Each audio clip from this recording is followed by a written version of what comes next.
И лучец еш, водица пи, и пак погледаш, ди воле ди.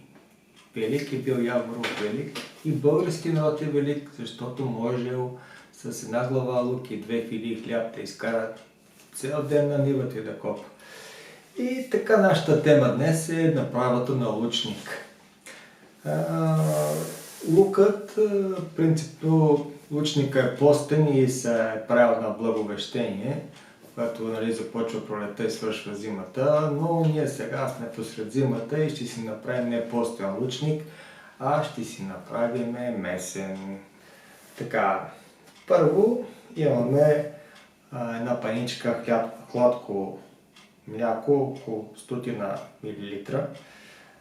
Трябва да е хладко, не горещо, защото вътре ще сложим една мая.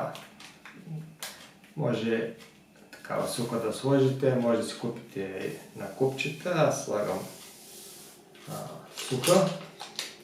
7 или 11 грама, тъй като ще направим с половин килограм брашно, една препълнена лъжичка захар и една равна сол. Това се разбърква леко и оставяме 10-15 минути да шукне. Ще видите резултата след шукването. Просто сега в момента е водна консистенцията, но след 15 минути ще видите какво ще стане с тази мая, как ще се активира. Това се нарича активиране на мая. Докато ние чакаме това да стане, ще си приготвим тестото. Брашното до тесто. Премерваме си половин килограм брашно. Винаги брашното трябва да се сее, за да може да влезе вътре въздух и да може самите микроорганизми да получат кислород и да се развие и да бухне хубаво брашното. За да стане пухкаво, иначе става сбито. Аз го правя с бяло брашно, но естествено, който предпочита, може с пълнозърнесто, може да се смесва пълнозърнесто и бяло. С бялото става по-пухкаво и се надигат корите, не е така длетаво, както ако е пълнозърнесто. Трябва да избирате качествено брашно, иначе резултата може да не е много хубав. И като пресеем това, може един път, може два пъти го пресеете, няма никакъв проблем, но положително веднъж трябва да се пресее.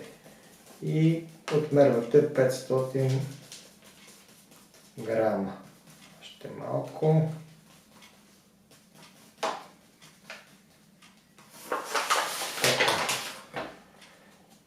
И чакам да шукне, да се активира маята и след това ще замесим едно тесто.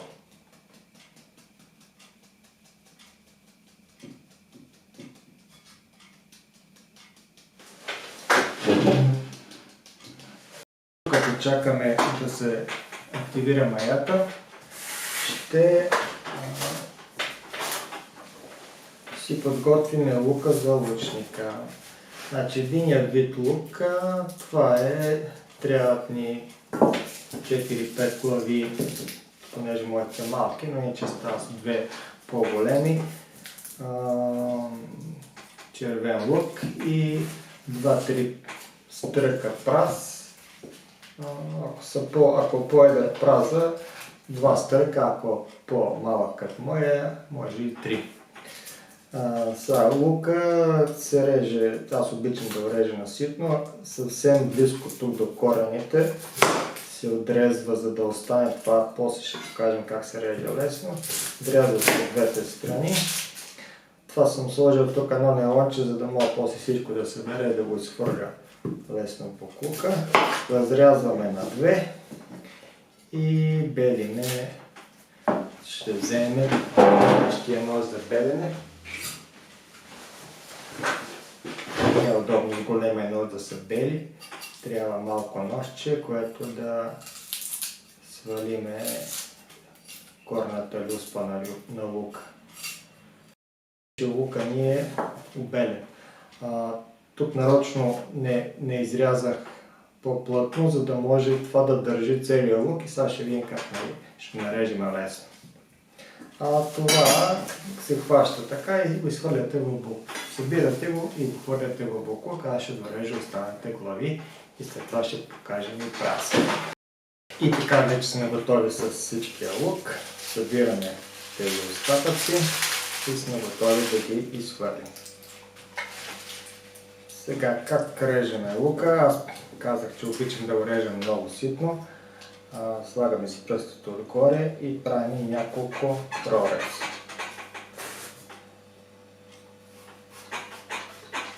Не до край, за да остане цял лука и внимаваме пръстото. Няколко прореза, но не са до край, за да не отпада. След това с ножа на 3-4 места. Ножа като стане има такава. Това закръгление му пече, не трябва да го натискате да се пререже отдолу, просто за да остане цял лука. И след това вече лесно нарязвате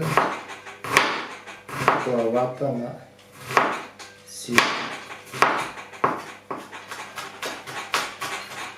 И този остатък, който останал тук, го изхвърляте без да се разпадне лука. Така получаваме лук ситно нарязан, много подходящ за нашата коспа. След като нарязахме лука, ще се вземем с праза.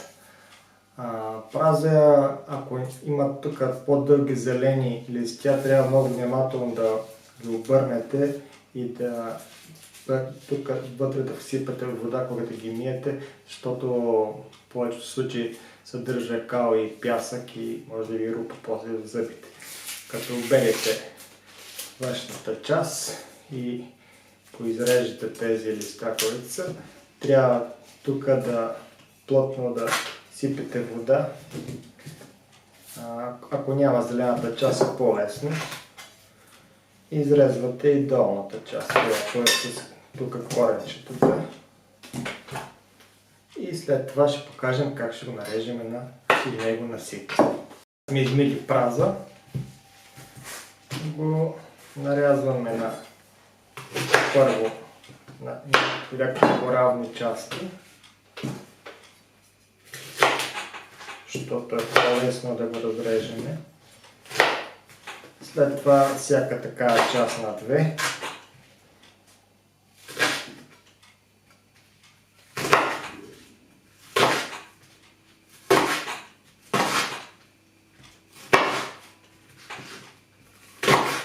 След като нарежем на две половинки, внимаваме тук с пръстите да не попаднат в ястието. Това е трудно, може на по-малки да вземете на нас, понеже искам това да стане бързо, ги вземем всичките. След като го нарежем, отиваме да пържим. Вече ни е готова, маята се активира, виждате какви балончета се получава. И е готова да замесиме тестото. Понеже не обичам да се цапам много с тесто, ще си сложа ръкавици. А пък и от хигиенна гледна точка не е лошо да се ползват ръкавици. Взимаме брашното, правим малко кладенче и изсипваме маята.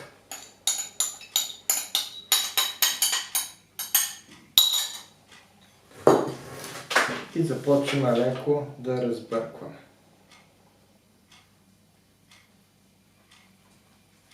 Докато получиме топка тесто. Естествено, това количество, което сипахме е малко, затова постепенно ще добавим вода. сипваме винаги по-малко.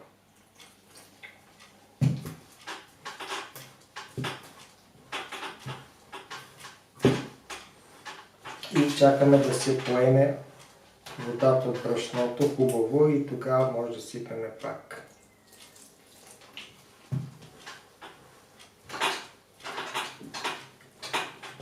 И месиме, докато получиме ток. Ако трябва, добавяте още брашно. Ако се залепва, трябва да е меко тесто да се получи. Оформяте една хубава топка. Поставяме в купата.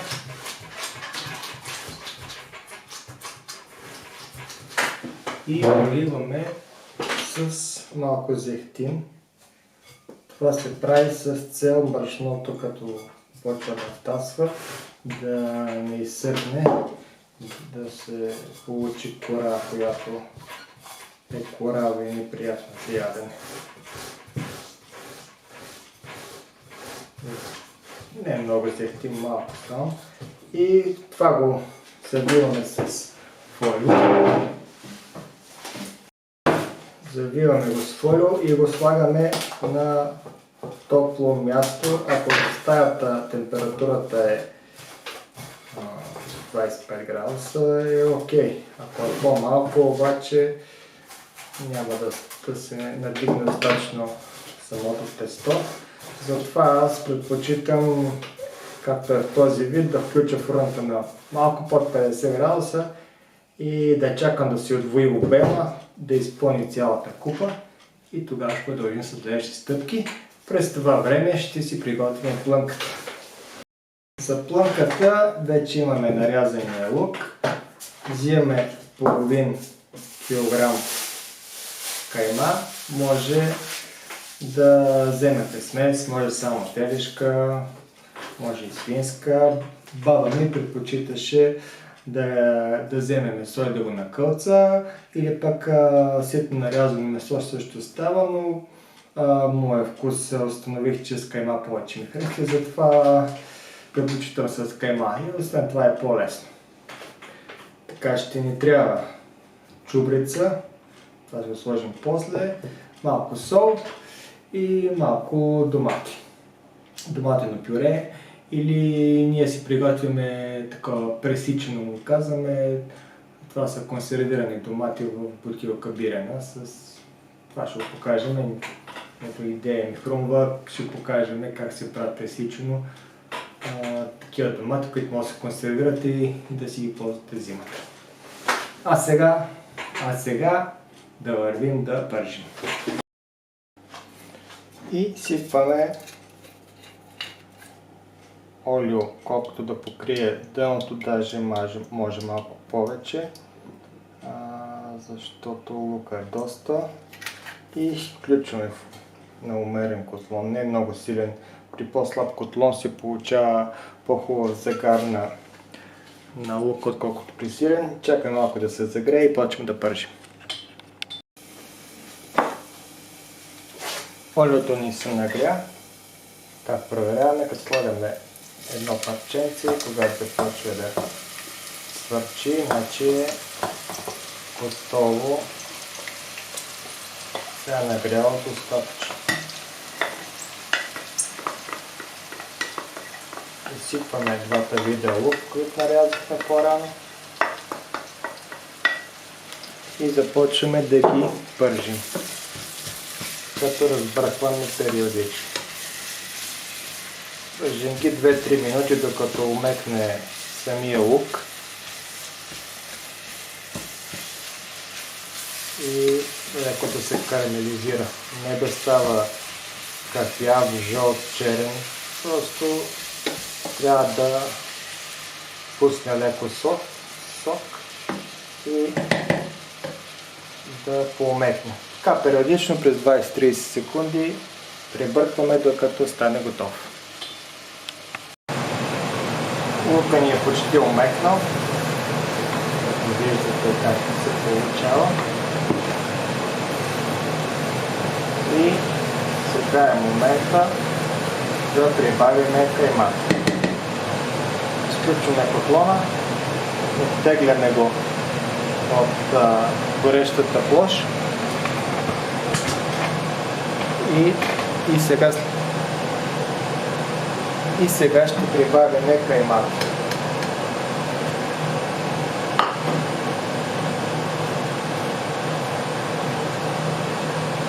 Трябва да стане на трохи. Затова първо я правим на малко по-малки топки и след това с виличка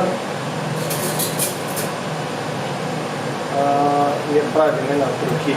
По възможност домесване с лук. Това отнема известно време.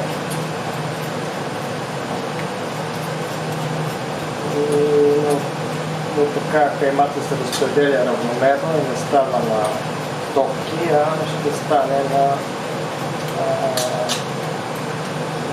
такива местни трохи, така да го кажем.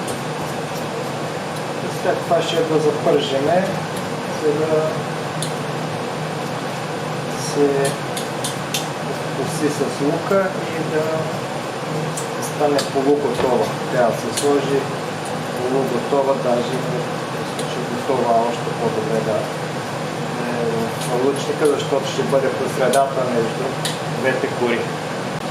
След като сме объркали добре каймата и е станала достатъчно ситна, отново я слагаме на котлона и я пържеме 5-10 минути. Виждате, че няма едри части на трохи от каймак.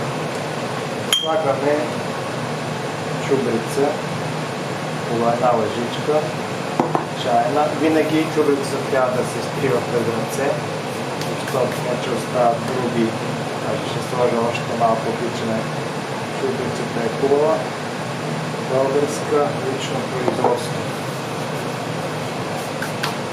И разбъркваме с чубрицата.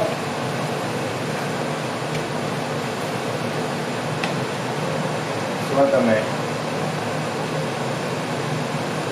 една лъжичка сол, даже още малко.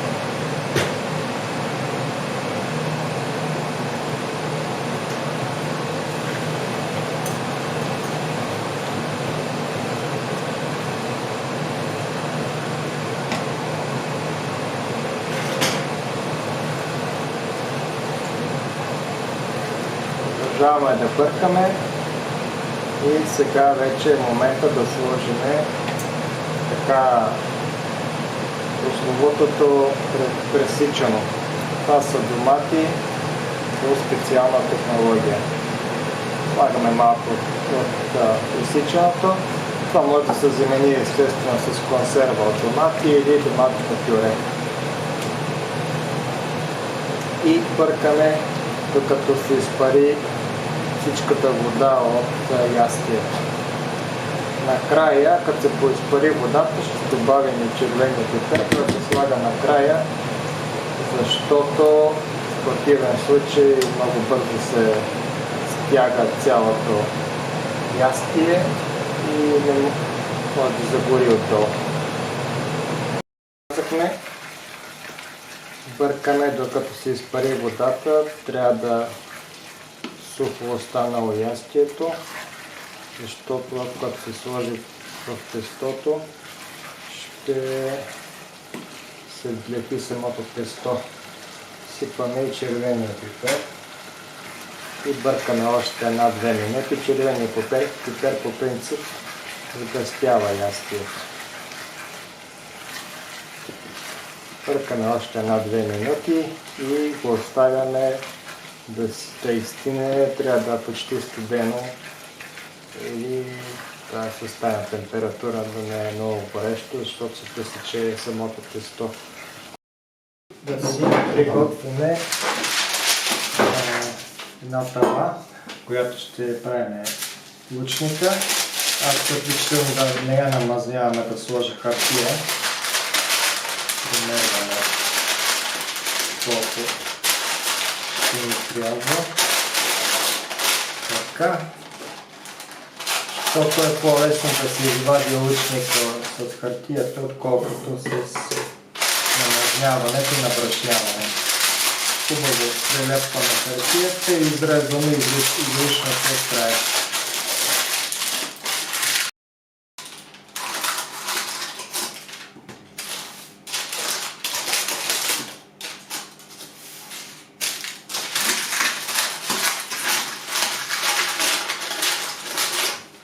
Приготви тавичката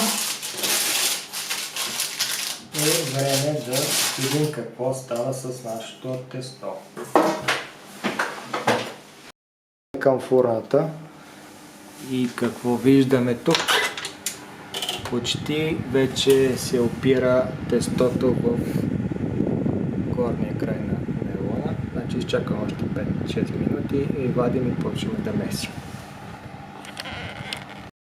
Вадим нашето тесто и сме си приготвили една хартия, за да по-лесно да изчистим масата. Набрашняваме, за да може да разточим по-лесно тестото. От самото тесто трябва да разделим на 1:2, смисъл на 3 части, да вземем така малко да спадне и да вземем една по-малка част и една по-голема. Първо ще вземем по-голема част и другата ще запухва пак отгоре.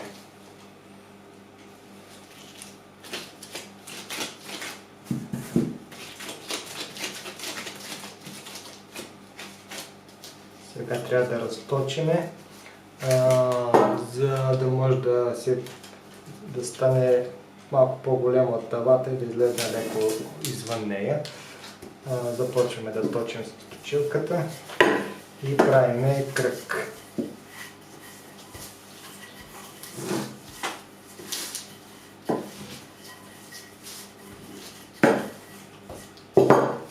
Ако се залепи тестото, трябва да го обърнем обратно. Няма проблем, ако се скъса, може да се намести. Важно да направим кръг, който е по-голям от самата тава. Премерваме. Да, добре е. И сега трябва да прехвърляме така приготвеното тесто върху тавата. Трябва да се сложи повече брашно, за да не залепва. Прехвърлянето става като навиваме на точилката и след това разпределяме тавата. Слагаме тестото, така че да е малко отвън.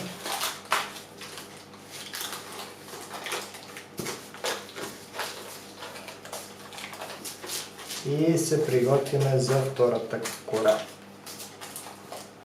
Не трябва да губим нищо от това хубаво тесто. Ако трябва, ще сложим още малко брашенце, за да не залепва нищо. Както преди малко не се скъса, но сега надявам се вече да сме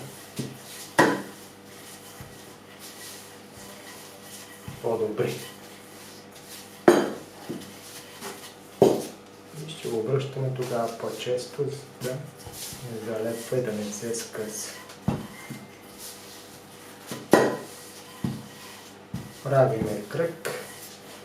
Трябва да е колкото тавата. И сега следващото, което трябва да направим, е да изсипеме плънката вътре и да покриеме с другата кора. Изсипваме плънката. Доста ни се е получила, но колкото повече, толкова повече, е казал Нечо Пух.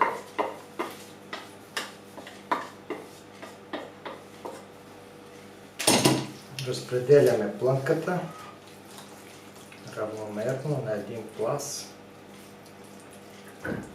След като сме разпределили плънката, отново трябва да сложим кората отгоре.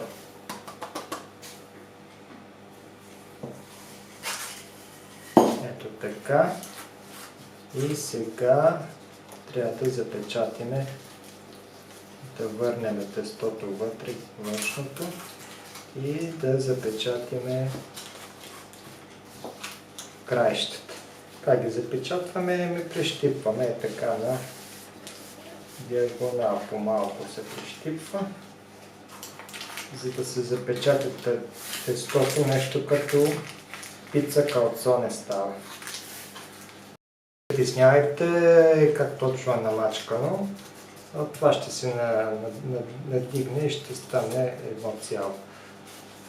Хубаво е тук, ако държите на красотата и видят гости, да изрежете тази част, да е по-малко и да стане като от тази страна, на не е толкова много, но ние и така ще се справим. Сега отново го слагаме за 15-20 минути да втаса още веднъж. Увеличаваме фурната, след това на 170 градуса и печем. Тръгваме към фурната. Вадиме надигнатия вече лъчник и леко го надупчих на 2-3 места с ножа, защото видях, че започва много да става много жив, и затова реших, че ще стане много на гърбици и малко надупчих да му излезне парата. И сега това, което правим, е да го намажем с едно яйце. За яйцето и миенето вижте там този клип. Иначе чукваме едно яйце, както разбрахте. Не обичам да изхвърлям продукти, затова слагам цяло яйце. Иначе принципно се слага или само жълтък или само белтъка. Малко вода, малко зехтин и хубаво го разбиваме да стане равномерно, след което намазваме лучника отгоре, включваме на 170 градуса или 180, горе-надолен релтан и печем 30-40 минути или 50, зависи от фурната, но докато стане порозове отгоре, се запече лекичко, не е да става черен в никакъв случай. И може да изсипем и да намажем хубаво лучника. И сега слагаме във фурната на 170 градуса и печем 40 минути, предполагам 45. Извадим и го сложим върху една подложка. Защо сме направили тази хартия, малко направих я къса, но идеята беше тук да мога да извадим по-лесно и ще го прехвърлим върху тавата.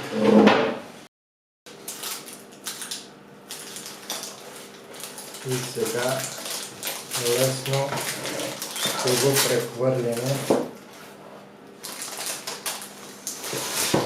върху тази подложка. И както казваше баба ми, трябва да обиколим нивата, леко го напъсквам с вода, за да малко мекне горната кора. Покриваме с хубаво кърпа. Трябва да е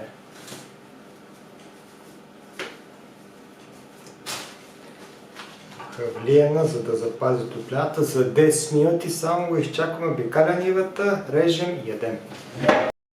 На истината, да видим какво се е получило като крайен резултат. Чудесно ни се е получило лучник. Сега режем едно парче.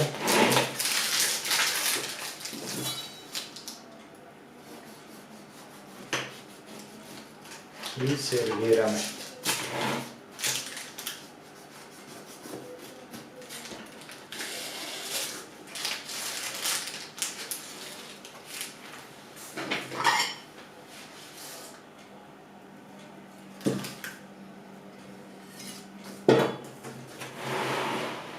Чудесно се получи, не е длетаво, хубава плънка, много хубаво цвят и и на здраве, да ви е сладко! Това беше всичко. Лучника на баба, така както тя ми е показала, че се прави. И до нови срещи! Да отрежем още едно парче. Може да има много гладни хора.